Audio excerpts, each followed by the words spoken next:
Most of the time it should be as you imagine. I think you have to have mastery and control over it, but the point is that you're trying to keep doors open. Meito as a name because it has that kind of Didi Dao Dao quality. I first came to China in 2007 and I went to Beijing, and it was right before the Olympics started. It was really interesting to go to Beijing at that time because so much was changing in a short period of time.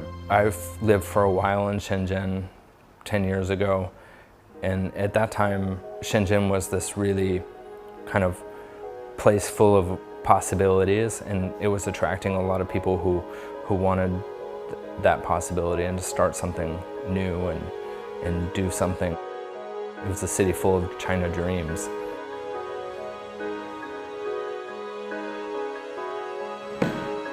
Jingdezhen's success and ability comes from the material. It's based off the KON. Jingdezhen and other places like it are seeing a lot of interest in development, and the features and the quality of life are improving. I've seen a lot of change in the general social consciousness of people, and the quality of life and communication improves every day, so it's exciting to be in part of a transformative environment and place.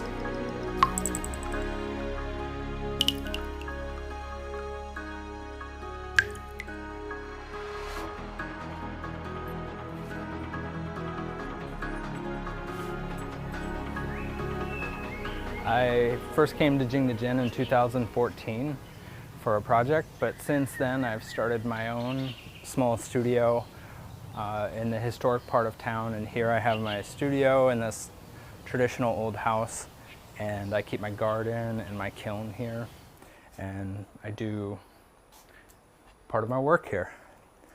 I also have a big studio in an industrial building in Jingdezhen where I do a lot of bigger work, but here's kind of my more like my study and workspace. Jingdezhen's has always been doing a lot of projects and programs that highlight the city of Jingdezhen. The Yuzhou Sichang ceramic factory, which was a 1950s era plate factory. The city decided to use it as kind of a urban rejuvenation place and could work like Qijiuba or M50 in Shanghai, be more of a creative base and have more attractive value for the cities. I think my time here has been focused on creating international exchanges and working with the university and with Taoxichuan. We've opened up the possibility for hundreds of people to come, now and in the future, to work, research the porcelain, experience the culture, and have dialogues. I have the opportunity to work with a lot of interesting artists from all over the world and help create projects that can happen here. Jingdezhen becomes a kind of very creative and active environment where there's a lot of exchange and dialogue and a lot of new things that emerge. Be at a moment where it's also completely free to go new places and continue and try new ideas and needs to. I've been lucky to be a person from another place in the world that's gotten to. I think the most important thing is that you come here and you're actually able to touch the material, because the material is different than you find in other parts of the world. Every place has their own characteristics, and here they're quite special, and the material is very unique in Jingdezhen. They're about staying emotionally and physically connected to the material aspect of the world, right? And then creating something which is insightful and meaningful and beautiful out of that. I met my wife in Shenzhen. We're both arts and media professionals, and we met in that industry, working together. But my wife, she's a Jingdezhen native.